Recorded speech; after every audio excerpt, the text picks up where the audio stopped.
it's really going to be, I mean, Gabby, he's probably going to get farm on this Terrorblade, but I think a lot of pressure is going to be on Cuckoo for him to actually get this Aghanims at a good timing so he can save at least his Terrorblade. Let's see, ladies and gentlemen, as we get ourselves into Game 1 of Aster versus TNC.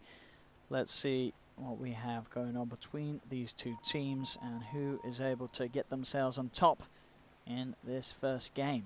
The drafts from both sides, no doubt about it. It's going to be exciting. We're going to get Chronos out from Aster. We're going to get RPs out from TNC. And very interested to see, as I say, how well Armel can do on the mid Magnus. Not a position that we see that hero on much at all. It has sort of made a bit of a comeback in you know, normally the off-lane role, and sometimes as we've seen in support. But in terms of mid, it's a little old school. But we'll see how well Armel can do. He's going to have to lane up against Alina.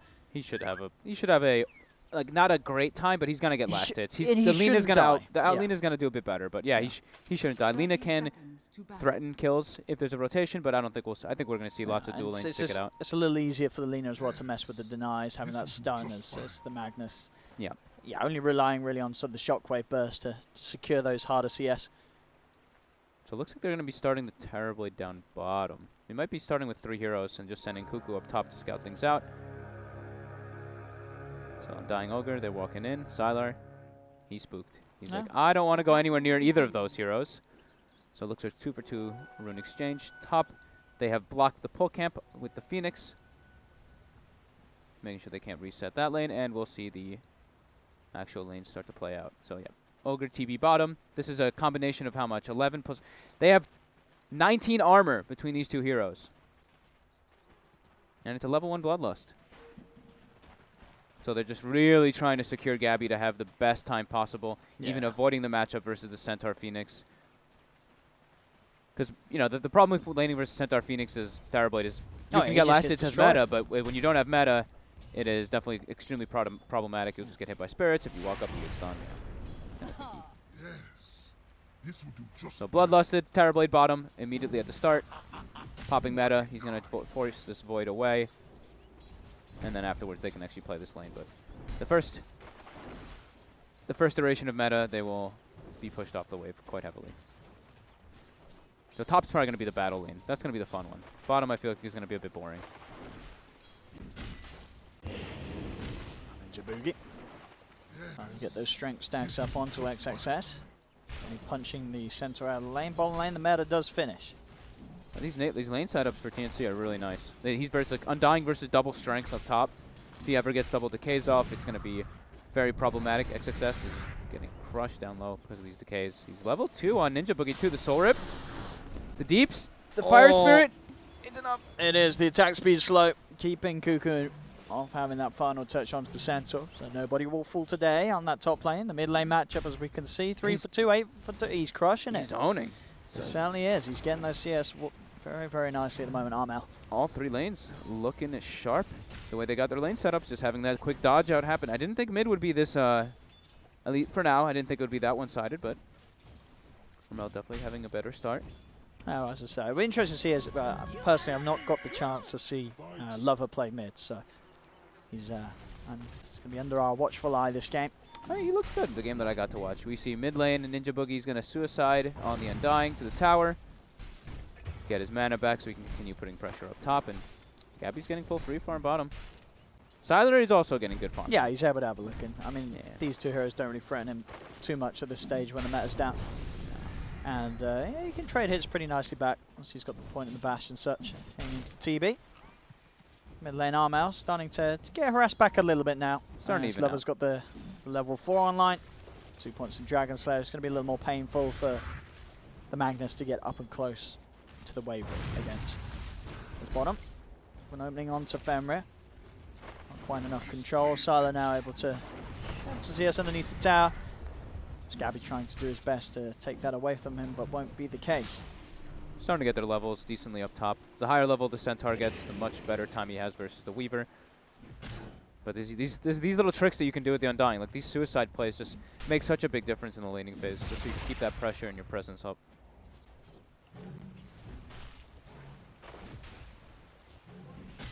Cuckoo.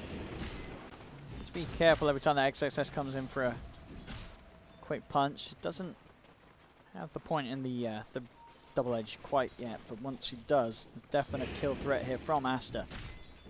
If they get a stun onto Cuckoo, so he'll have to be careful with his positioning.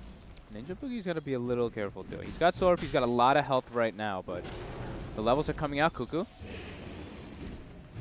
has to be pretty careful. I was going to say, it looked like he was going to try and get greedy there and go in for a Shikuchi touch, but indeed Ninja Boogie's going to be the new target. He has got the Soul Repeal, turns around with a Mango and another Decay to build the strength up, and Cuckoo, he's chasing. He's looking for Baboka. Baboka will keep his salve ticking up there, doesn't get it cancelled. So a good amount of heal here for Baboka. Cuckoo's still going to try and fight another Decay coming out from Ninja Boogie. Goosestomp does catch him. Baboka's still incredibly low as Cuckoo will chase down. Stick charges, will they be enough to save him? We'll get a Fire Spirit out Baboka, but the Decay from Ninja Boogie secures first blood. As XSS tries to come back in, the Goosestomp not quite back online, so Cuckoo will be allowed to retreat. They had to expend a hell of a lot up there. What, that was 2 mangoes, a salve. They have no regen whatsoever left on Weaver and Undying. Cuckoo could just die if he doesn't play this careful up top. And now it's a Phoenix with full mana, full health, and Centaur was already having a good time. So, I mean, they get the kill finally, but it cost them a hell of a lot. Bottom, the bashes, Tims. See if we can get another one out of here. He's got the stick charges though, Tims. Has enough mana to throw out a Fire Blast if Sylar did continue to chase, but Sylar will return to CS. Top, Baboka. Still looking, they have stuck around, as you say, very low. The two of them. Ninja Boogie will be able to take the bounty rune. As TNC grab themselves 3 of them, Baboka does make Ninja Boogie pay with his life.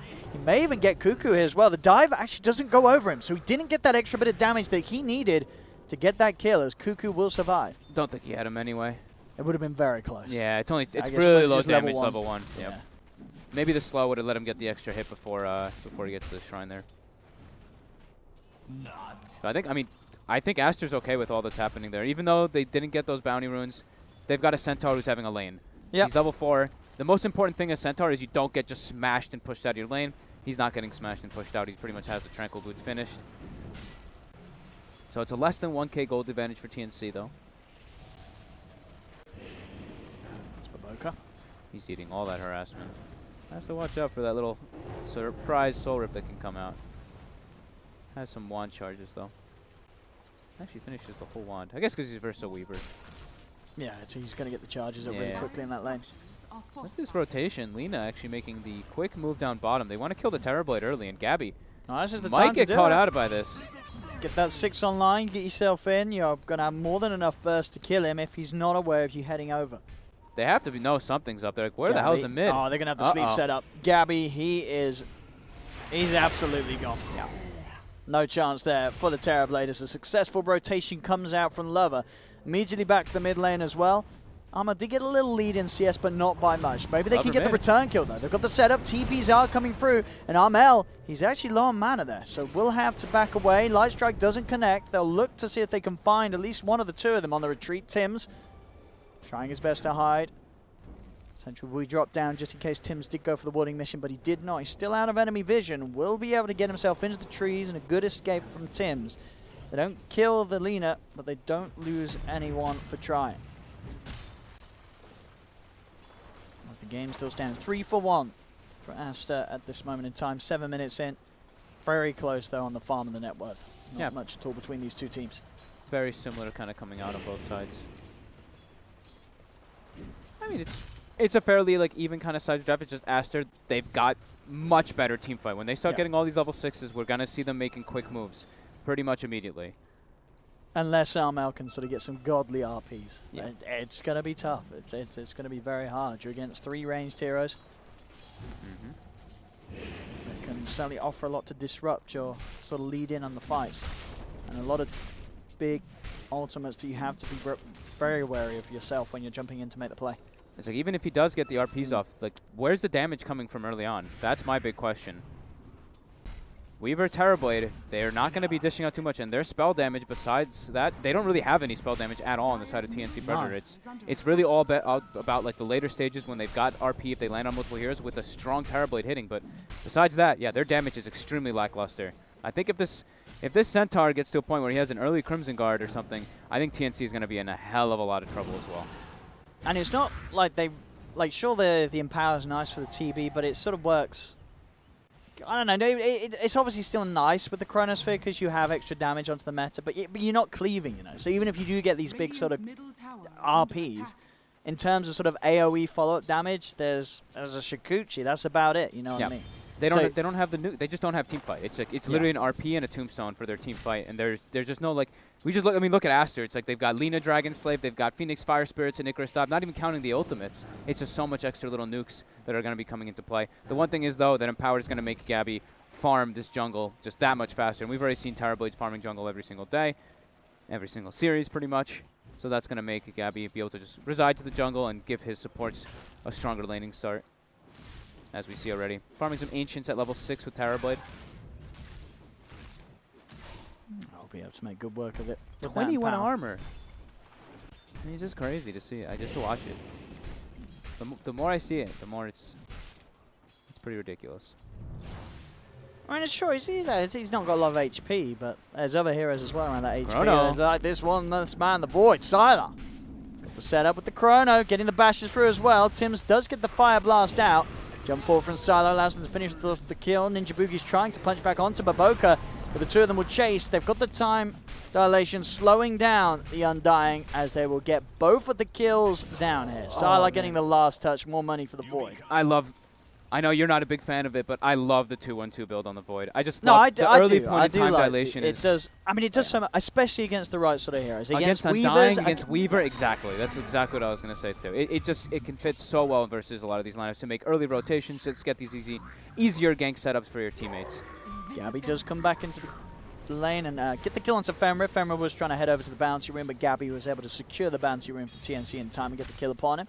Top lane, Cuckoo. Sentry ward bottom too. Lover walks into a sentry, getting stunned up. Lover. Oh, he's gone. Straight away, they get on top of him. The Terrorblade is falling low, though. Time dilation from Sylar. He's looking to chase this. Mango comes out, but Gabby turns. He gets the Sunder off. He's back up to full. Now Sylar has to retreat. One of his teammates mangoed him. It's got to have been the Ogre, right? It had to have been Tims. I think it was Tims. He's just swapped to Clarity into his own inventory. They got themselves on top and they get the kill. TNC striking back hard there. Ooh, nice teamwork coming out. I saw it. Like Gabby's like tread swapping frantically to try to get the Sunder. Didn't have mana. Someone mangoed him for that. Maybe it was Femra? No, Femra. What? Fenrir's on the enemy team? On the end. Okay, yeah, it was Ogre. It was Ogre. It was Tims, yeah. Very nice there. And they did not expect that sentry to be placed. We saw Lubber. He was invis walking into the bottom lane, but gets picked up quickly. TNC get some momentum going on their side there. 2K gold advantage. Oh, nice rotation. See Baboka hanging around in the bottom lane, just needs a couple more creeps and he'll have his supernova online. Armel's going to have a crazy fast blink on top of Boots, Arcane Boots and Bottle. He's already like 400 gold away. Yeah, I can't wait to see what he's able to do. He's a very flashy player. Give him a hero like the Magnus, he could be sort of the magic that could make the mid Magnus work. As long as they keep the pressure on, because it can be pretty scary when the Void just like starts to back up farming, and the Centaur is also having a good start. They got to keep some deep wards, and they already did place those. To just keep tabs of where Sylar is. And it looks like they're going to make a smoke move toward the top lane, try to kill this Weaver. Oh, Baboka. Got to be a little careful there. Just mooching that 6. This is giving. See, like this is what we're talking about the TobiWan, right? Just like now it's an Ogre and Undying who are just farming the lane as TobiWan just jungles. TB is going to be absolutely massive. Top lane. Is the stun in range? I do have. It is. Bam. Perfect. And even if it was, they did still have, I believe, the Fiend's Grip available, so could have had that anyway for the extra lockdown. Yeah. And that's the thing. There's a lot of very good catch for this Weaver. It's a tough Weaver game to play. As the Blink's online. Let's see what he can do. RP is well ready to go, Armel. We'll see where he heads. Bottom lane, Tims and Ninja Boogie. They're hunting. Baboka will finally sort of concede his position on the bottom lane and dive away. Allow the push to come in from both Gabby, Ninja Boogie and Tims. Gabby can kill this tower very quickly once he metas. So top we see Aster. They're pushing the top tier 1, but the pace that TobiWan takes to tier 1 is faster than 4 heroes. And they might even continue this pressure going. Aster, they know that Aster does not have Chronosphere, but they do have everything else available. How's our Centaur doing on the blink? He's finished Tranquil Boots on top of the Vanguard, so he's just very tanky. But that's going to delay his Blink Dagger a bit. Here we go. No message from Armel. They'll see an opportunity to drop the RP for a big old kill. And, well, they don't get it straight away, but they certainly should be able to finish it off as Ninja Boogie dives in with Cuckoo. As the first Blink RP revealed by Armel gets them a kill onto the Lina mid. Baboka, position bottom. He wanted to try to go for something on the Tower Blade, but Gabby, meta's wearing off. Back to the jungle he goes, as so many deep wards coming out from TNC. And in the jungle, Cuckoo has actually got eyes on Fenrir. Fenrir's got a Nightmare. Armel will take it off the Weaver to allow him to continue to chase. Fenrir is speedy enough to get out of there, and TNC no further interest in chasing. And again, Gabby just walks to the mid lane. He's getting more money into his pockets. He's very much at the top, and he's only going to continue to stay there with the buffs that he's receiving and the lanes and space that he's having. Empower Bloodlust. This is, no doubt about it, going to be a huge Terror Blade. There are still ways they can kill him. It's not going to be easier. It's not really going to get any easier. But the Mask of Madness and the Chronosphere back online pretty soon. I wouldn't be surprised if we do see Aster try and go for a bit of a hump for the TB. I think they do have to. And like they can't just let the pace slow down too much. They have to get deep vision down, be able to watch in particular those ancient camps, because like Gabby just farms them so quick right now at this point. Top, they will get an Undying kill, but TNC, they don't mind losing their Undying. Baboka is now able to farm a little bit down bottom. Wave's actually pretty pushed out. Does he have boots somewhere? Where's his boots? Okay, his boots are on the courier. I was like, where's his Tranquil boots? What's going on here? So they're trying to get a little bit of farm here. Scan is successful by TNC. And knows that Aster's on the prowl. Sort of hunting for Gabby. Gabby, other side of the jungle at the moment. Cuckoo coming in on the mid lane, will get himself out of vision range just in time. As the bounty runes are up, TNC will look to claim the bottom two, as Aster should be able to hold on to the top two. Mid lane XXS pushing him pretty aggressively. Sylar is hiding in the trees. Oh, he does. Straight up goes for the Chronosphere with the Mask of Madness bashing away at the man. They get the kill. Armel's gone. Stampede to allow him to get out. They'll go for the Supernova on the high ground to help out the Fiend's Grip. Light Strike comes down as well as Lover picks up a second. Double kill for the Lina. They've taken two at TNC so far. TNC, they want to try and strike back. They move forward. Fenrir with the Nightmare dodge buys him some time, but he will still fall. Cuckoo and Tim's proceeding to chase down the rest of the side of Aster. Cuckoo. Time dilation does affect Cuckoo. He's not going to get hit by the Light Strike though. Gets himself out. Tim's and Gabby trying to hit into XXS, but with the Vanguard, he's too tanky for these two to take down. Did the Dragon Slave missed as well, right, from Lover? It looks like he might have actually gotten that kill on the Weaver if either one of those spells I think hit. he missed both, yes. I think he did miss both, but we see right there the overwhelming amount of team fight from Aster, but then Gabby shows up, pops meta, and actually just has to back off. Luckily, he can just use it to farm around inside of his jungle. But they do now know that meta was used, so when they have their ultis available again, at least a couple of them, they can make plays. And this Lina has the Yules, going for that Shadow Blade build. Level 2 ulti already, level 13 on Lover. He can definitely look to hunt. So can TNC when they have this RP online. Are they just going to go into the Roche? I mean, with the buffs that they can give the TB, they can take it pretty quickly. Sure, he doesn't have meta, but he does have Bloodlust, and he does have Empower. Oh, they might have an... We just saw Ninja Boogie get revealed out of the smoke from that high ground. The Tombstone, though, is... Tombstone just makes it so you can secure it so easy. They did not see. Nobody else. Nobody's popped out yet. They smoked in there, and that ward, even though it's a neat placing there by Aster, they did not see at all. TNC with a very heads-up move. Yeah, the buffed-up TB just taking Roshan far too fast for Aster to react. And knowing they used everything, right? Yeah. Chronosphere was used, Egg was used, Laguna was used, Stampede was used. Absolutely everything was thrown in the last fight from Aster. So TNC, some nice shot calling coming out from them. Just taking advantage of those ultis being on cooldown. So now they allow their TB. He can farm safely. He's got an Aegis. He can pretty much accelerate himself at maximum potential. Just constantly getting Bloodlust and Empowered still. And how's Cuckoo doing? Has he gotten his Spirit Vessel yet? Not quite yet, but he wants to get the Spirit Vessel, and then I'd have to imagine it's an Aghanims after that. Oh, it has to be. Yeah. It's going to be, as we said, so good this game against the team fight and catch that Aster offer, having that save, giving your TB a second chance. They've got the blink now on XXS, so they can go hunting much easier now on Aster, and they'll spot Ninja Boogie. Not the biggest kill, but a kill nonetheless. Ninja Boogie caught out in the bottom lane. They could turn it into a tier 1 tower push. They wanted to. I think this smoke was mostly just about vision. They want to get tabs on top of where that Tower Blade is, get those wards around the Ancients. That's exactly what they're going to try to do here. But also, yeah, leading into a tower is going to be make it actually worth the kill, because it was just an Undying, but now an Undying in a tower. Fantastic. Gabby continuing to be incredibly farmed on this Terrorblade. 10k net worth Manta style on top of the Aegis and well on his way towards the Skadi, just trying his best to tank up against the burst and being able to sort of grant him that chance to survive if he does get caught out by the catch of Aster. If there's one thing, you know, that Void certainly hated is sort of these big, beefy carries that you just cannot kill in the duration of the chrono. And Terrorblade with the Skadi, that's certainly going to be one of those heroes. Yeah, raw HP, definitely the right choice in this game. Raw HP into a BKB. Doesn't need the butterfly because it's only going to be really the Void hitting him. He needs to be able to try to mitigate all that magical. Armel's farm has slowed down significantly. He's Magnus in this game. It's not really his job to get all that farm. He's just going to be the setup for his TV to have the best game possible. Yeah. I'm looking at Sylar's build. How's he doing? He's just going the late game Battle Fury, huh? Okay. Yeah. I mean, I know. It looks like it was a debate because he was saving gold for quite a long time. He also queued up the Maelstrom. And to be honest, I would maybe prefer to see the Maelstrom, but we'll see. We'll see what he does. I mean, he's picked up the Demon Edge. I guess he's always that temptation. You know, he had the 2,200 gold. You want to buy something big. Something about big. The big RP comes out from Armel. Gets himself a core kill as he catches out Lover. But, yeah, Mask of Madness and Battle Fury, it can be very, very slow. I mean, it's Sylar, as you say, he loves slow. He loves to take it late. He wants to farm. He wants to hit creeps.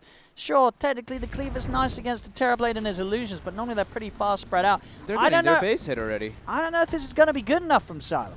Trying to get away with the Battle Fury build. He does get a very nice chrono. That'll certainly make up for any sort of item build this game as he catches the three of them. The egg coming out as well. They have lost the Centaur, but in return, they'll take down the Aegis from the Terrorblade. The zombies. He's going to be back for round 2, and TNC now know that there's no chrono and there is no supernova, so they could just keep on pushing. They've got the buffs, they've got the damage, they're hanging into that tier 3. See if anything does spook them. Sylar and Fenrir do start to step forward. You know, we were talking about the buffs, right, for the Terrorblade, and he's got the Ogre, he's got the Empower as well, but he's also got a thing called Flesh Golem. So whenever the fights do partake, and this Undying's in the front line, that amp is actually super significant. I thought the Centaur was going to be a lot tankier than that. He didn't have the Buckler just yet, but he just got shredded because he was relatively close to Ninja Boogie. I'm surprised you're not disliking this, the Battle Fury Mask of Madness build. I don't like it. I don't like Battle Fury as an item overall. Period. I just think it's he wants to be able to. I think he just like he's just got to get Chronos. Sylar's just got to get Chronos this game. Set up for team fight, and he's fantastic. But I think he wants to be the greedy route. I think he wants to be like, if we take this game to like 50 minutes, which is probably what they're trying to do, that he wants to be this fighting force that can actually out-farm and just 1v1 this Terrorblade, which he can't do as a Void if he gets to that point. He just farms at a much slower pace. I mean, yeah, he's got a choice he made. He's got to hope that this game goes on another 20 minutes at least for this build to pay off. And I mean, as we saw, with 21 minutes in, TNC, they're already confident enough to start poking at the high ground. TNC can absolutely punish the greed from Sylar, going for the Mask of Madness and Battle Fury build. The Battle Fury is now done. And we'll see what happens. Mid lane, Burst is there. They get the catch onto Cuckoo. Cuckoo's gone. But I feel like it could just be maybe Sylar living in a bit of the good old days with the Battle Fury build on Void. There's a reason why it is not popular at all, especially with the Mask of Madness thrown in there as well. You know, sort of having these two items together. Mask of Madness, of course, fantastic item. You need it on Void. Absolutely. The Mask of Madness item choices, you have to go for it. And I mean, hey, it's nice for things like this. Look at that, he gets an ancient. All right, that's worth it already. I mean, that's paid it off. I take it all back. He just stole their ancient stack. I mean, there you go. I really do think it's just like he wants to he just really wants to be able to farm all the way to the late game, push out waves, deal with this Terrorblade, and I mean, looking at their lineup, if it gets to that late stages, their verse is only a Terrorblade. But I've seen the Terrorblades win in these type of things, especially when he has the backup of an Ag's time lapse, which will be there eventually at some point. So as we expected, you know, we said before the game started, it's probably going to be a long one. Sure, TNC, they've kind of poked a little bit at that bottom tower, but it is looking to prepare to be quite a long game here. Unless some, miraculous, like 4-man chrono, 4-man RP. Aster certainly want it to be a long game, as we say, with the Void build. Yeah. But so TNC, I think, they're already at a point where their Terrorblades, he's in a place where Sylar's Void's going to be in like sort of 5-10 minutes time. And at that point, the Terrorblade is just always going to be further ahead unless asked to take fights. But with the build of the Void, they're not looking to take fights. They're just looking to this push whole waves. game, they're going to have to play with Gabby being bigger than the Void, really. Yeah. It should be for quite a long time. It just, are they going to be able to get to that high ground with that, probably with the Aegis cheese on TNC, can they actually breach? Because as I see Aster setting up right now, they're just going to lanes, spamming their spells, push it out as fast as possible, go to jungle, keep this Void farming, get him that big item, get him that big BKB. What is this? Is that what I think it is? It's an Ether Lens Magnus. I'm not too sure about that one. I guess, hey, you don't have to be as close to your friends when you want to empower them. The shockwave range is pretty nice. Skewer, okay, it's a lot of range. Works well with the Yule Scepter, I guess. As well, I mean, it's definitely sort of the big play build. You know, we're looking to Armel now to, I guess sort of yours, and the Blink sort of getting in from a further distance back. I like to see it. I mean, he's going out all on the spell casting on this Magnus. And as we said, you know, in this game, in the team fights, he really does have to set up some phenomenal plays. So that extra bit of range on that initiation, why not? I'm down. I want to see what he can do with it. It is a lot of gold. It's a lot of gold committed, but if it makes him be able to blink out of fog, if he gets a huge RP, then it's within. Right away. Here we go. He gets a catch. Gets a big old catch onto Baboka. I'm excited to see what Armel can play. He knows he's got to make the plays. He's got the build to do it. Absolutely. Damage, it doesn't matter because you have this Terrorblade. You know that at all stages of the games, Gabby's going to be doing ridiculous amounts of right click with the buffs and the fact that, hey, he's a Terrorblade. So it's just all about landing your spells. And Armel with the Ether Lens Magnus, he's certainly looking to do that. Well, I wonder what his next item is. Is he just going to go like a Hex or something, or does he just? I really hope it's not Aghanims. But with the Ether Lens, you never know. Never know. You never know. I just you wish might go for the Axe build on the Magnus. I wish it one-shotted waves without having a Kaya. That's the one thing. I played it the other day, and I was like, oh, and I'm going to try it. I went it. You just don't kill creep waves unless you have Kaya, even with the shockwave damage. No, I guess the melee creeps stay alive. He's going to go back for some more orthodox times. He's going to get the Shadow Blade. Okay. Yeah. So he's just fully trying to commit and have the furthest possible distance to get the RPs. Yeah. Their all team about fights, getting the RPs. Yeah, their team fights are 100% reliant on him getting RPs off. Yeah. So they really are. He's got to get the perfect ones, and he's got the build to do it. Yeah, we'll see if it pays off. It's definitely a different approach. Well, Gabby, he's got himself the Scardy. He's a big as ever, Gabby. This Terrorblade. Oh he's, as I say, he's just so far ahead of Sylar, and Sylar, even with his sort of Battle Fury, he's not going to catch up. He's got the BKB, so sure, you know, still this is a void with the Chrono. Sylar still has this great sort of potential to set things up. But now, for the most part, you know that Armel, he's going to be sort of outside the Chrono range and ready to jump in. How's Cuckoo's Ags? All right, he's only one piece away. And sort of with the Yules as well, right? If Armel's quick on the fingers, he can dodge the Void Chrono with the Yules and then blink out of it, right? Yeah. When he's coming down. So it could be the cute plays from Armel if he does get gone upon. But for the most part, you'd imagine with Ether Lens, he's going to be sitting right at the back. Yeah, so he should. Unless they get a big wrap around. I mean, like they are sort of coming around from behind here with this smoke. It's all about that Roche fight. Whoever can set up for it. Who's got the superior vision right now? They know. Oh, Aster. They have a ward and a sentry down as TNC put their ward and sentry down. So they know that TNC's around here. The Cuckoo does as well. He's going to come out and get the vision as the time lapse away. He's just given up the move from Aster. They know what's going on. So TNC can prepare for this. They get the D-ward immediately too on that high ground. They are looking to kill the Tombstone. That is a bit of an aggressive position there. The Sora Appeal as well. They're just going to be able to grab that Centaur away. Yules dodge there for the Who Stomp. The Chrono does come in onto the backlines, but the BKB's already out on the Terrorblade. An attempt to move away with the Stampede will not save the Centaur, but they get Armel in return. Now the Chrono's ended because the BKB was up top. They just did not have the damage to throw it onto Gabby. Sylar, BKBing, trying to retreat, will get out of there. As there'll be a buyback from Armel, wanting to keep the fight going hot for TNC.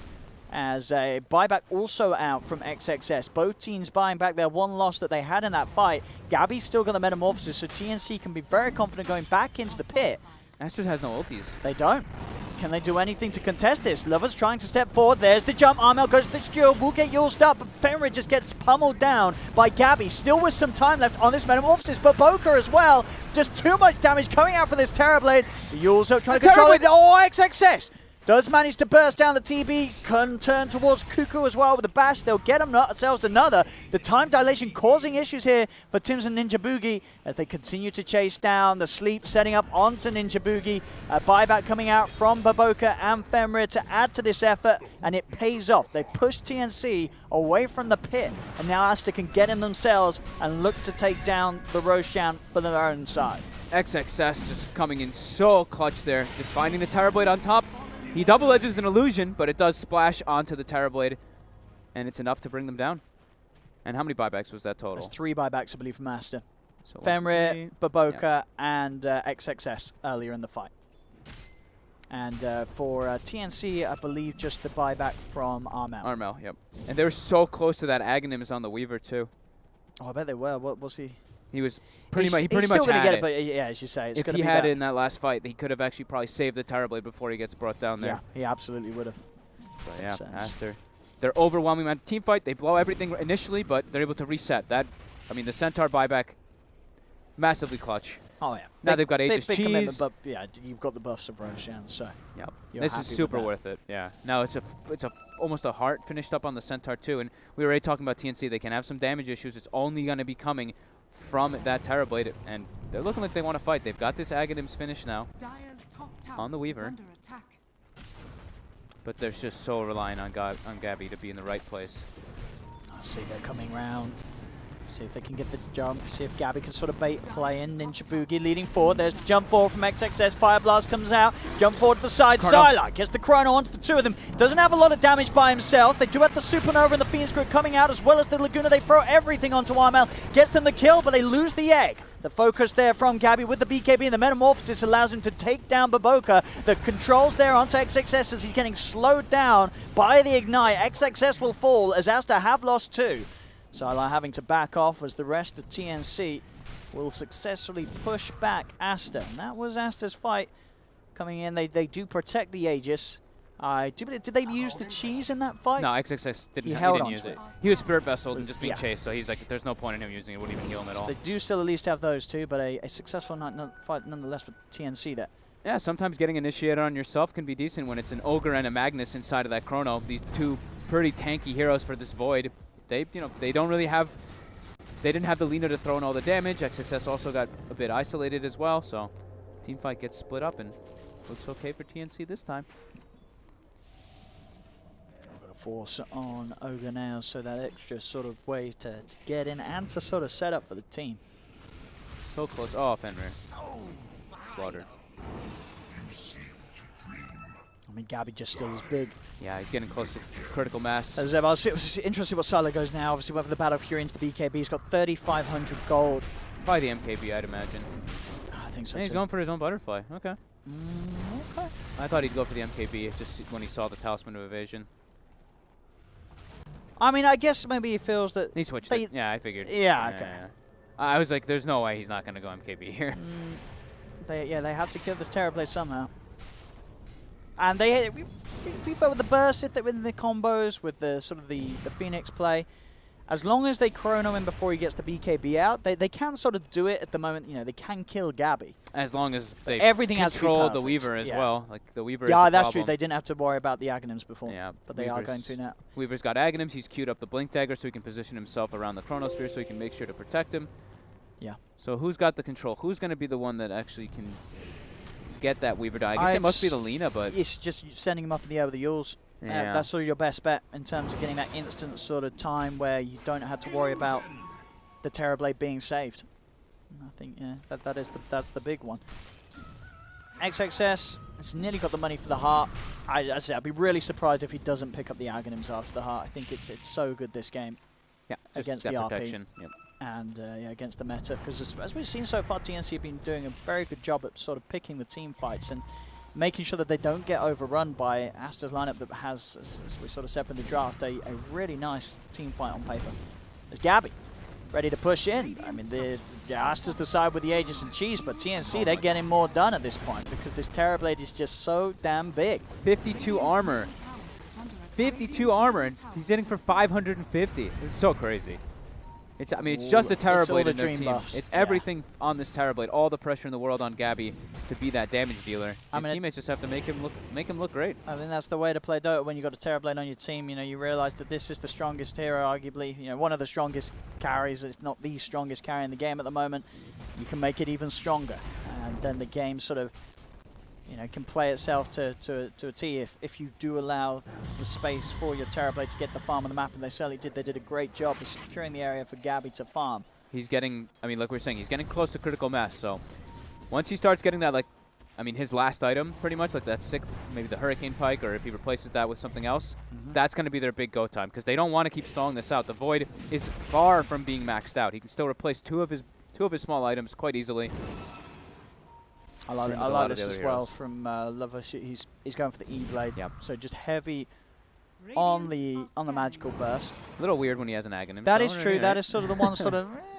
He can save a target though, right? And he can also just mess with people hitting the Ag if he finds the TB after BKB. They commit forward for Tims.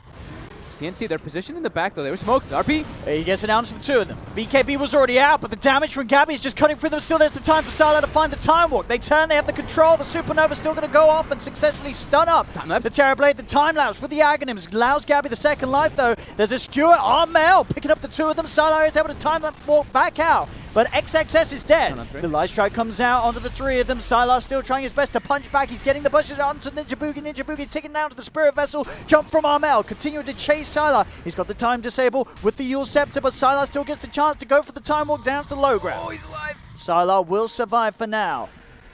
As they get themselves away, both teams just losing 2 heroes. It is 2 supports down on TNC as a support and their offlaner for Aster. XXS does fall. I just love looking at the damage spread throughout the fights. It's like the Void's doing quite a lot, but Phoenix is doing a ton of damage too, so is Lina. But then you look at TNC side, it's only the Terrorblade doing damage in these fights. It's like 1,000 or something up from the Weaver. I mean, 8,000 from TB. As we've seen, you know, with this Aghanim's time-lapse, it's pretty much impossible for them to kill the Terrorblade twice. They have to get on top of the Weaver. At this point of the game, Sylar, it's much more team fight winning if you can get that Weaver +1 in the Chrono. You have to get rid of the Weaver. I think it might be a play where you look to kill everybody but the Terrorblade and then kind of dance around him. It could start getting to that point. But it's not going to be easy. You're going to lose people. You know, Gabby still hits very hard without the help of his teammates. Absolutely. But it gives you that chance to get out on top. And I like that he's going to be going for damage now, though, on the TB. It's a little weird because he's like, it's scary, but I think if he can kill people inside that, and if he had a bigger damage item there in that RP, he would have absolutely killed Sylar. Absolutely, yeah. Sylar would have been. So I do like the option of if he does continue to go for that. I mean, does this sort of surprise? XXS, he's not building the Aghanims this game. Am I just crazy and it's not actually it's good to build? He just doesn't want it this game. It's not sure. The Lotus is nice versus the RP, but against the Sunders.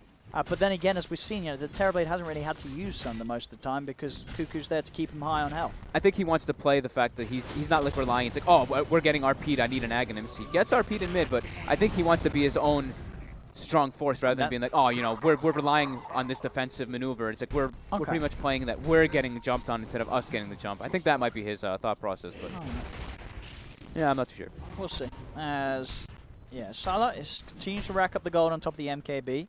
But again, they're losing these pickoffs. The Centaur's gone, no buyback for 50 seconds. And now TNC ready to push in a bit. Gabby did use the BKB for that kill on mid, so 40 seconds without the magic immunity. This meta's running down pretty low too. They're trying to get as much as possible out of this while the Centaur's dead. Ward gets taken out right away. TNC, they came prepared. They've got their sentries. They've got their GPM talents. Wanna just try and get a hook there with the skewer, but he gets used up. And there's the time lapse. Yeah, it's got the reset. It's got the invis, but the Chrono will reveal it. Sylar jumps forward with the ultimate, catches the Terrorblade as well, but no real way to get on top of Gabby. As the Chrono used, it gets themselves a Magnus. TNC could still feel confident in pushing. They've got the BKB up in 10. Nice Manta-style dodge off the Light Strike array from Gabby. But looks like they'll play it reserved and do back away without their Magnus. They don't want to continue to push. This should give the timing for Sylar to hit his 25 on the Void, very close to doing so. I would imagine he does go for the backtrack this game. The Chronosphere AoE could be kind of nice against versus the Weaver. You are right, yeah, the thing is that the threat of the Weaver. It's a Weaver with a blink, so in theory, like, he should be in the backlines and he should be able to get it off anyway. We'll see which one. I mean, this could be one of those games where you could argue for that Chronosphere lead just because of that. And it's a heart on. I like that. Right. I like that because now you're really not killing this guy. He already has the damage, you know, and this is just a build that says, you know, come on, try and kill me. You know, give me your best efforts. It's not going to happen. There's an E-Blade out in the leader, but even with that sort of burst, as TB's walking around with 4.1k HP. He gets slept up outside. He's going to wake himself up, but this is a rush that Aster, they're looking to secure. The egg on the outside. He gets used. Try for it, but indeed he's sent up into the air. Radiant will pick up the Roshan. He gets the Aegis. He did indeed grab the cheese from there. They had a good amount of time to make sure they picked stuff up away from Gabby, but they didn't do it. He was able to get his hands on one. Does get pushed to the side. There's the time lapse. He's back up to full. Gabby there with the help of the Weaver XXS. Trying to go in with the Stampede. The Phoenix Grip comes out upon them. Light Strike right down as well with the RP. It gets 3 of them. Perfect connection there from Armel. Allows them to beat down onto Sylar. Sylar does time walk to the side. Cuckoo's there with the chase, looking for both of them. As TNC wants to keep the fight going. Spirit Vessel starting to tick down Lover. He's by the shrine. He's got to wait for the Spirit Vessel to wear off. XXS going back in with the 2 onto 2. Sleep as well onto Armel, holding back TNC. But TNC will continue to chase.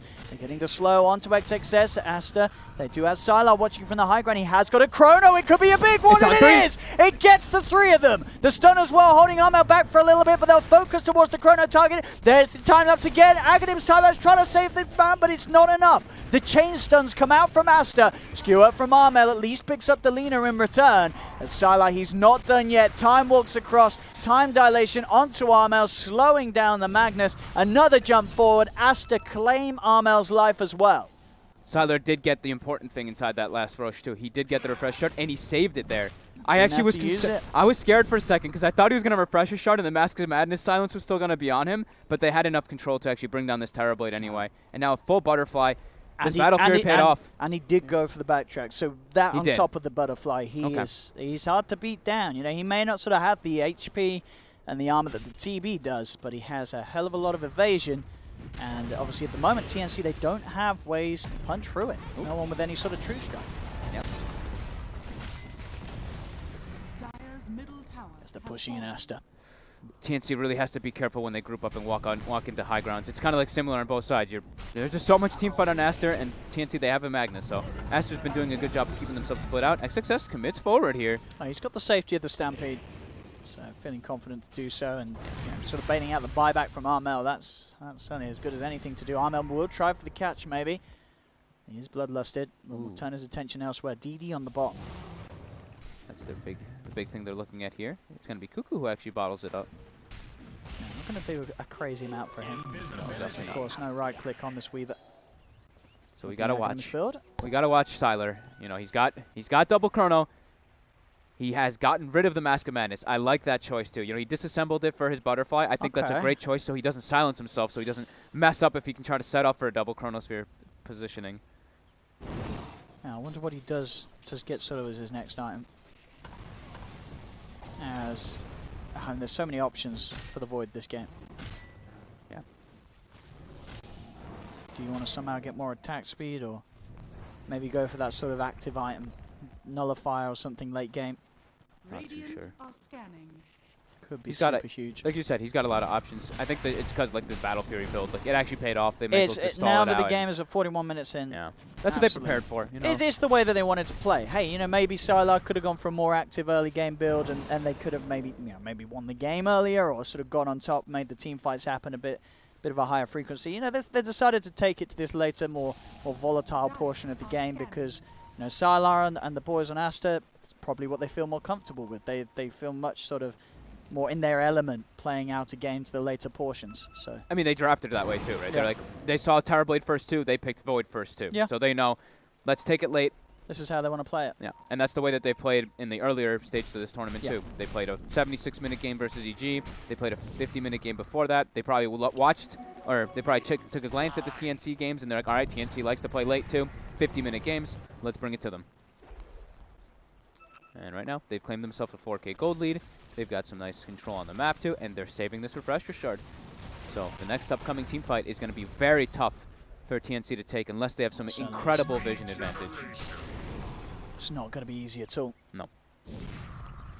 As I imagine, you know, sort of in these fights as well, Sylar, do you think he's looking to to sort of get the 2 chronos off on 2 areas at the same time, you know, getting it at the core and then sort of jumping and getting the Weaver as well, or are you just looking to have sort of that double duration? Double duration, especially for this game. I think he just needs to have it as long as possible for this Terrorblade. Okay. We see Lover he finished the Ethereal Blade earlier that we did mention, and he's just queued up the refresher. So, yeah. I mean, the double bubble though could be good against the time-lapse Weaver in the sense that, you know, if the target gets lapsed out of the chrono, one of them you can get the instant jump straight away, so sort of that chance isn't there for Gabby as such to maybe fight back whilst the other chrono's in use, as long as he sort of got over heroes in the first one. Yeah. It really depends on the positioning of how the fight starts, right? Like how you really want to save those chronos.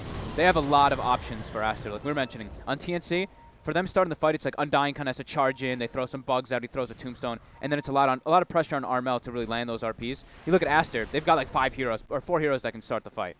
They've got a Phoenix, they've got a Void, they've got a Centaur. They've got so many ways to give Sylar the setup to be able to get that good Chronosphere, which they have been getting almost consistently. So Sylar, it looks like he's still deciding what item as well, because he's banking gold and he's kind of like standing around a bit too, so they're probably trying to debate which next item is the best choice on the Void here, because there's no like clear-cut answer just yet versus the TV. No, as I say, there's a lot of options for Sylar. It's like, does he want control? Does he go for an Ags? Does he want to get his own refresher? Does he want to get more damage? I mean, that's the thing. If he wants to hold on to the Battle Fury, maybe, hey, there's a temptation to get something like the Daedalus. You know, one of sort of those hard hitters late game. Could be huge. Sylar. I think he's extra damage item. He's going to save for buyback, because I think the most important thing to do for the next situations in this type of game where it's dragging out, you get ready for the next Roche fight, which is save buybacks. So we're going to look at most of Aster's heroes. You see the Lina saving buyback, Void saving buyback, and Centaur. So the 3 big cores are trying to get that buyback prepared for that next Roche engagement. And it's probably similar on the side of TNC. We see Cuckoo, he's got an Ethereal Blade queued up, but you'd have to imagine these 3 cores, the 3 cores on each side, they're probably going to be saving buyback for that big fight. Okay, and excited to see this as well from Lover, you know, going for the refresher build. Yes, the double double blast. Kaboom. I mean, that's certainly a way to kill the TB. That's a good way to kill the Weaver there too. Even that on that point, you won't have quite enough damage to burst down Gabby on your own, will you? With 4k HP, with a couple of Lagunas, it's 2,000. It's not going to kill him. But he can kill the Weaver. Be a lot. He can kill the Weaver. You can kill anyone else. You can absolutely kill anybody else, I'm pretty sure. Everyone else will certainly die to a double combo from the Lina. Yeah. So it was a Eye of Scotty picked up for Sylar. So he wants to tank up. Sort of you know, the mixed. Offers a bit of everything. Yep. Gives you mana, so he can make sure to get his spells off a bunch of times. Gives him some survivability, and gives him chase through the BKB. Yeah. No, absolutely. A good bit of everything ready to go as the push from bottom lane comes in. Gabby straight away forcing out the fortification from Aster. Immediately gets enfeebled. Even though it's a max level enfeeble, it looks pretty insignificant. They're up to get him outside the base. Sylar, he's going to jump in, but the BKB was out in time from Gabby, so Gabby is not going to take too much damage at all during this chrono. There's the RP onto the 2 of them. Refresher shard has been popped by Sylar. We'll see if he finds a good opportunity to pop the second chrono. He's bashing down Gabby, but Gabby gets time. There's the chrono. Phoenix Grip as well being used. They want this Terrorblade dead, and they'll get it. They kill off the TB. They'll get the lockdown onto Ninja Boogie on the side, as well as Ninja Boogie getting beat back away from the Ancient and away from the Brax. If they get themselves a second, TNC can still push on. They're brought back on Gabby. No meta, straight back in. This was an aggressive buyback to keep trying to push with, feeling confident with the fact that there is no Chronosphere and no Supernova.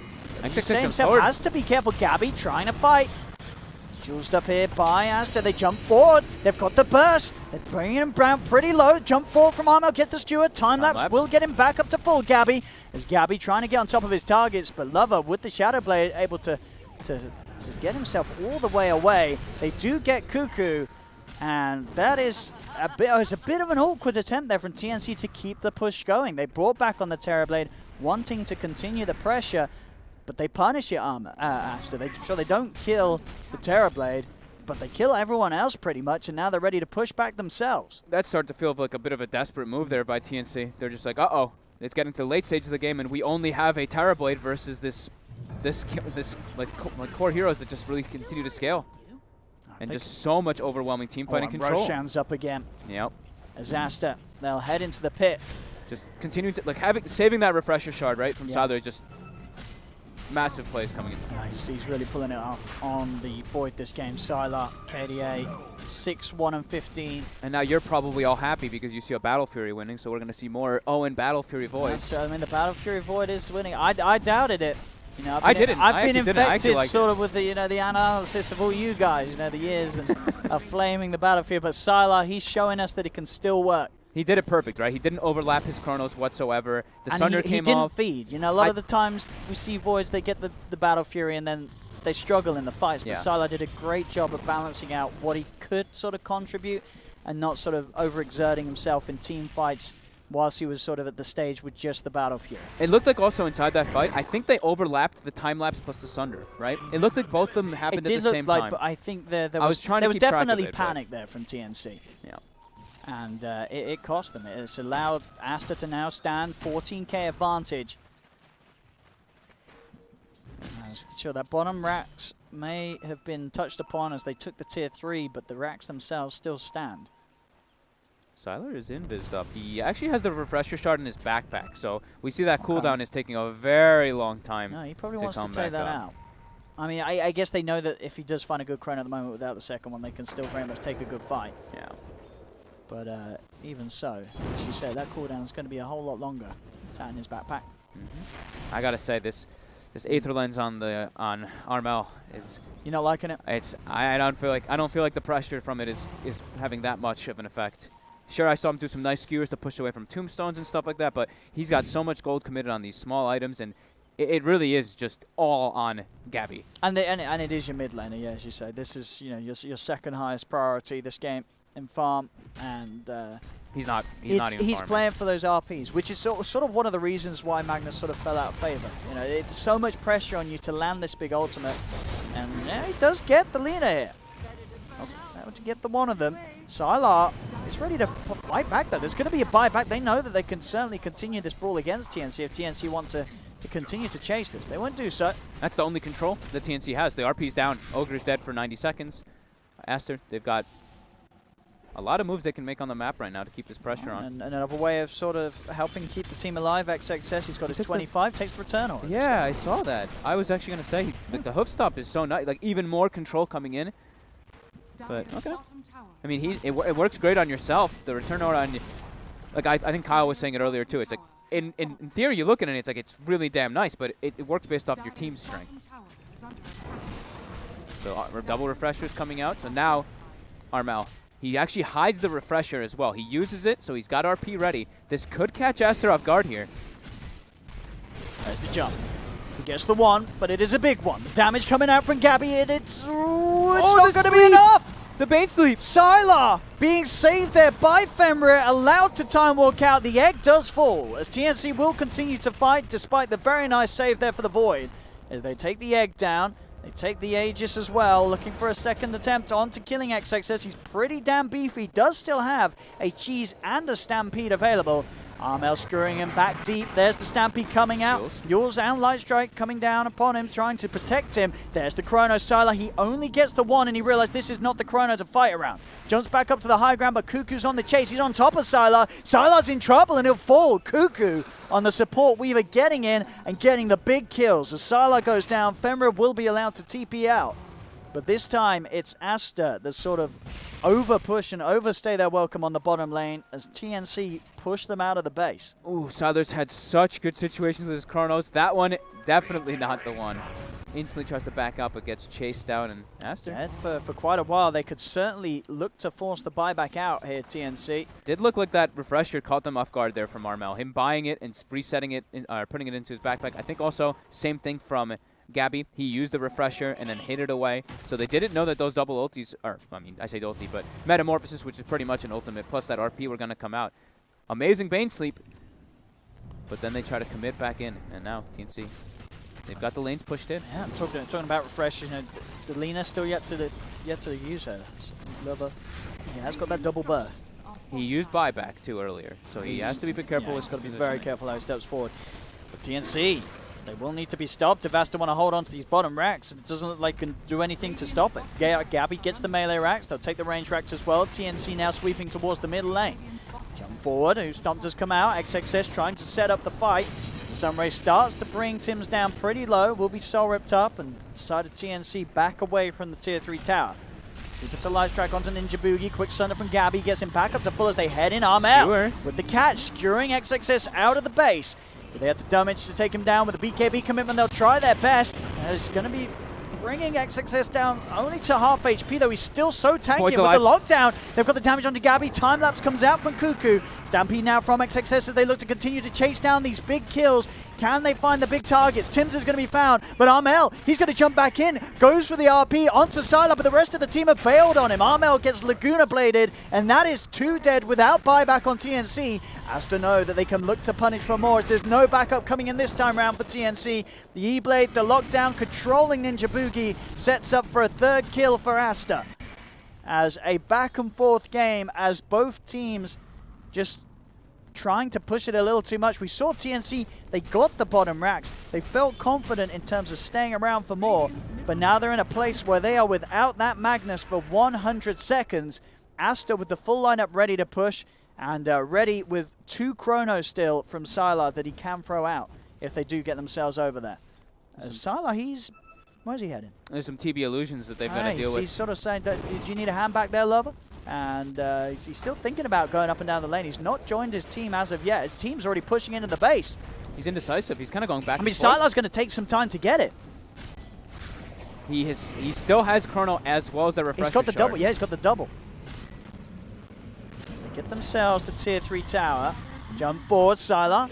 Doesn't commit the chrono though. Doesn't feel confident in grabbing the TB and having the follow-up damage to go for the kill as of yet. Time is being bought here for TNC. They do have Ogre backup, but still 50 seconds without Armel's Magnus. Sylar heads forward once again, but as we've seen, Gabby does offer still an incredible amount of damage. The Time Blast comes out. Sylar will find the Time Walk. The BKB's out from Gabby's. He did get jumped by XXS, but a quick BKB reaction keeps him safe. Now they know there's no BKB though, Aster. They can go for the chrono. Do they have the damage? Supernova's coming down. He has been Glimmer Cape. There's the refresher shot being popped. Sylar's going to have a second one to offer, where the time-lapse save comes through. He's back up to full Gabby, but there's the second Laguna Blade. Another time-lapse coming out. Can they keep Gabby alive? He's able to stay surviving with the Sunder. Gabby back up to full. They're holding the defense, TNC, but the bashes, the control, XXS is on top of him, but they've already lost the Lina. Gabby is still alive. The bashes, the magical damage, it's enough. Gabby will fall. XXS with the 3-man Who Stomp as Aster invading the base of TNC will take down the Ogre and the Weaver for a good duration. Triple kill for Sylar. Armel does have the catch though, as the Sylar Void may have picked up a triple kill, but he'll lose his life for it. Oh my god. As again, this game continues to back and forth, incredibly close between these two teams. Despite, as you can see at the top, the 13k lead for Aster, we're still seeing TNC being able to hold on. And the base on their half of the map, all racks still remaining alive. Back over on Aster's side, they're taking a bit of a beating from the creeps, as we saw that bottom lane getting exposed and opened earlier by TNC. The refresher on the Weaver, that actually caught me off guard too for a second. I was like, wait, what the hell? That they kept Gabby alive for as long as they did. He had 3 lives, right? He got double time lapse, and he got a full HP Sunder swap off coming out to play. He was Fiend's Grip too from the back. Fenrir had great positioning as this Bane, and it's not just a Bane anymore. It's a level 25 Bane with a 12-second Fiend's Grip, which could really turn the tides there, but great positioning and good itemization by TNC gives them some more time in this game. That really does. And the build, as we saw there on Gabby, just absolutely perfect. Having that heart, without that, he would have died in numerous situations. It's very true. I wanted him to go damage, but I was totally wrong. His heart has saved him multiple times. I'm still looking for XXS to get an Aghanims there. I wanted him to get the Hook Stomp. The Hook Stomp duration. I mean, he landed so many 3-man stuns in this game. He has landed some fantastic Who Stomps. That extra second and a half could have made the difference in sort of killing the Terrorblade. So that extra bit of disable. But we'll see which way XXS does choose to go. How's our buybacks looking? So we've got, it's just the Terrorblade for 6 minutes and the Undying for 4 minutes. Besides that, Linus is back up very soon. Oh. Sleep setup here. Aster. They can look to fight this, but the Yules is going to be there on XXS, cancelling any chance for him to get the Who Stomp follow-up. Boogie's able to walk away. It's a level 25 Undying too, so he's got the Reincarnate. So that's potential for 3 Tombstones. And he's nearly got that beautiful item that I'm surprised we don't see a little more often on the Undying. Yeah, especially when he went the the Reincarnate. Scepter. Imagine he went the -2 second decay cooldown on top. True, he didn't go for the talent with it, but I don't think I've I mean, I must have said something, but we It's so rarely rare. see an Aghanims on the Undying. But sort of in theory, it seems so strong. Is there a reason why? Is it just sort of when we see Undyings, you don't normally get to this point of a game? Or Exactly. this is just one of the more farmed Undyings, even though it's still second lowest on the net worth. It's just not a common portion where you see an Undying with the luxury to buy those Aster? items. Or Sylar, he's in. Two-man Chrono successfully dropped down. With the Laguna Blade, they burst down Armel. Armel buys back immediately. They retreat from Sylar. They do get back. Supernova goes off onto the two of them, but TNC will still be happy to fight if Armel can find a Chrono opportunity. Sorry, an RP opportunity. Chrono's still down, of course, for a very long time now. No refresher shard or anything of the sorts. 100 seconds without it for Sylar. Is by the pit. XXS will start the attempt to get a fight going. Tim's forces down to the low ground. Sylar, he can still punch like a madman, but no Chrono. Tombstone's down inside the They're pit. into the pit. Gabby's making short work of the Roche as well. They do have Supernova available. They dive in. Won't quite yet look to commit it. Now they'll go for it from the high ground. Sylar jumps forward. He's trying to get into the Roche, trying to steal this away. Will he be able to do it? No. Gabby grabs the Aegis. They did manage to get the refresher shard, Sylar, though, so Sylar can get off another Chrono if he wishes to do so. Light Strike Laguna comes down onto Gabby. Can they kill him the once? There's the time that's giving him a little bit of help, but there's the Chrono onto the two. They'll take Gabby down once. They'll be able to pick up the Ogre. Can they kill Gabby a second time? Ninja Boogie falls. He's got the reincarnation talent. Sylar committing onto Gabby, but Gabby's got the BKB. The reflection's out, ready to go. He's killed off Sylar. Turns towards XXS. XXS surrounded. The Houston comes out onto the two of them, but he's so damn low. The Spirit Vessel bringing him down pretty low here as well. Does get healed back up by the cheese. He's got that hard as well. A lot of HP to beat through, but not an impossible amount as Gabby has the damage. Takes down XXS's center as well. A double kill for Gabby. As Aster, they got into the pit, but they couldn't take Roshan. They couldn't take the Aegis. They did grab the refresher shard, but even with that Chrono coming in time, it wasn't quite enough to securely win the team fight. Gabby still lives. These fights are absolute chaos to keep track of. Cuckoo I think he got 2 time lapses off during it. I don't believe there was a Sunder. There was 2 Lagunas as well on top of the Terra Blade. He used the Ethereal Blade too. I mean, it's getting crazy. I'm looking to see Baboka get the Ags now, but they need more saves on the side of Aster. He's nearly got the money for it. It's also just the resets as well. And sort of to the sense on XX says he's got to spend some gold. He's got 5.3k net worth that he's sitting on. Not net worth, sorry, gold in the bank. He needs that extra item for these fights. So many items. TNC now they just keep killing. Now they claimed all the bounty runes, so some more gold going their way. We see Kuko's queued up an Octarine, so yeah, all around these time lapses.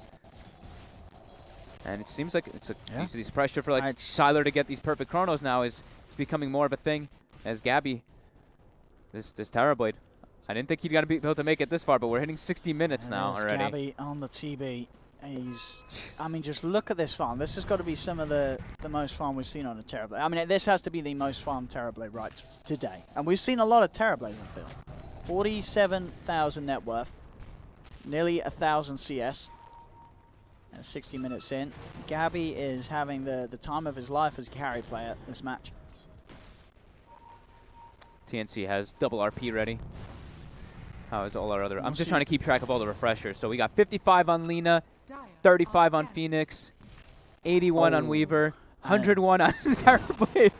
Everyone's got a refresher. I like this, but I'm not sure about it. I mean, Gabby, he's going for the Rapier.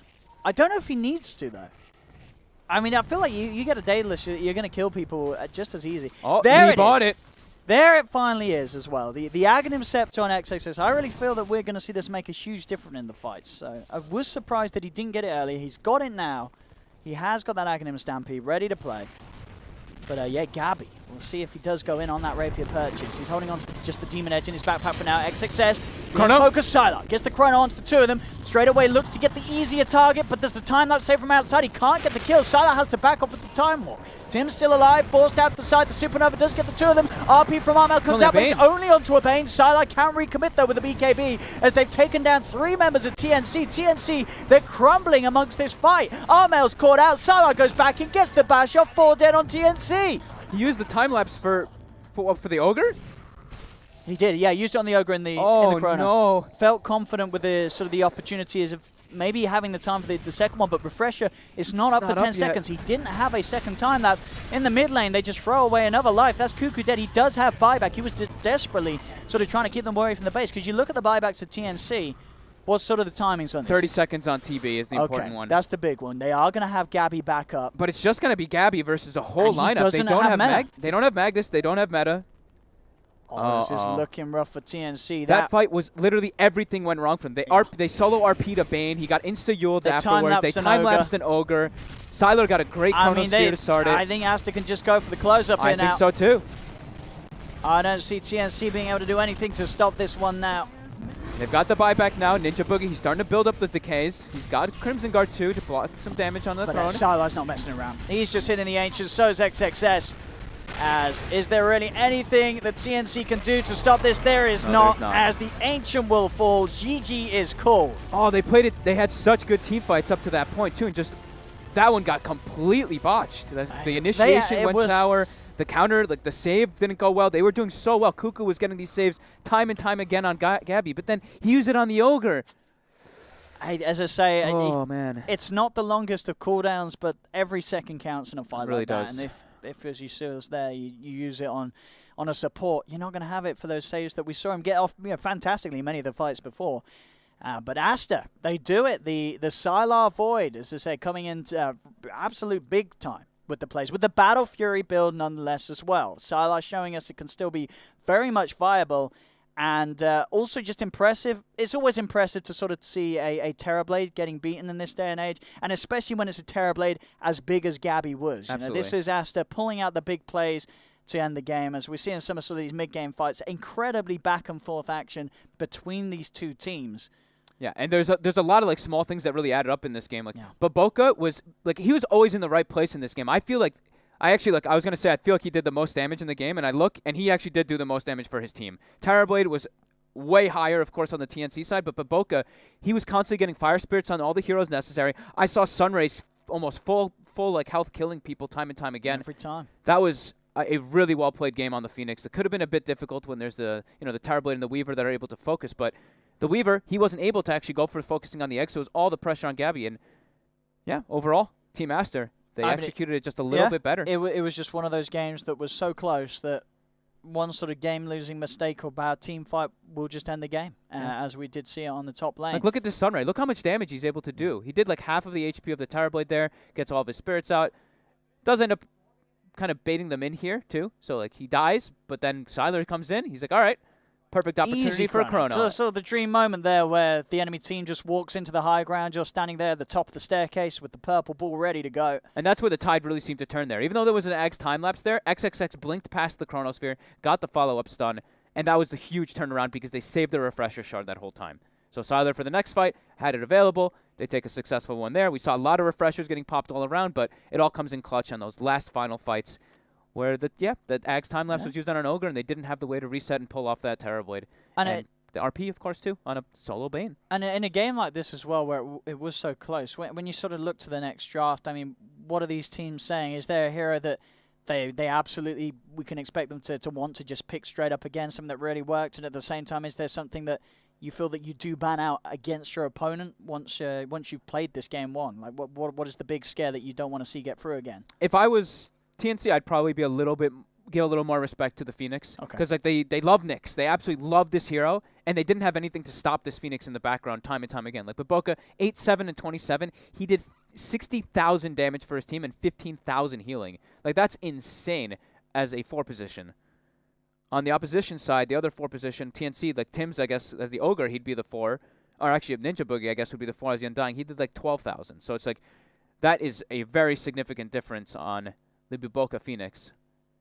This was sick, all these time lapses in that fight. This was a crazy, great follow-up stuns time and time again from XXS. Just a lot of control they had to play around for Aster, while TNC, they were much more limited. They were super reliant on just this massive Terrorblade and getting good RP, but the RPs were really, really tough to find for Arno. And I had a crazy game in terms of sort of the way that both teams used the buybacks. You know, buyback after buyback, pretty much every single team fight.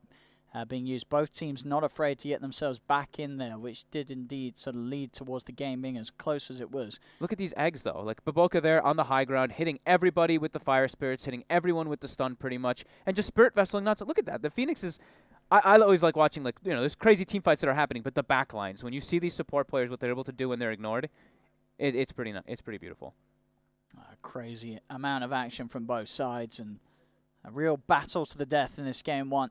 Could have gone either way. It did seem for really quite a while. If that top team fight played out a little differently, as we said, you know, sort of the Aghanims time, that save reserved for one of the cores rather than being popped down upon the Ogre, could have made all the difference. But it's always hard to see in a game sort of as high pressure as this one, with the frequency and chaoticness of the team fights. Someone's going to slip up somewhere eventually. Yeah, it's like he saved the Ogre, but then we see, look at that, the Fiend's Grip's out. He's forced to RP the Bane, and he's just getting chain stunned. Yeah. There's no follow-up to save him. I gotta say, I didn't get to see much of Lover earlier, but his spell usage in the fights too was pretty clean. He had a couple where he ethereal bladed them when they were a little low and maybe delayed the death a bit there, but he was consistently double Lagooning. He'd get like double stuns off time and time again too with it. So I'm looking forward to this next game. Yeah. Hopefully it's a similar kind of situation, maybe not exact same heroes, but I hope we have a good, like, a lot of team fight. I don't want to see any more Terrorblade. And hey, maybe they'll be dissuaded. I mean, I don't think they will though, because even though they lost the game, Gabby still had an excellent time, and I think sort of the idea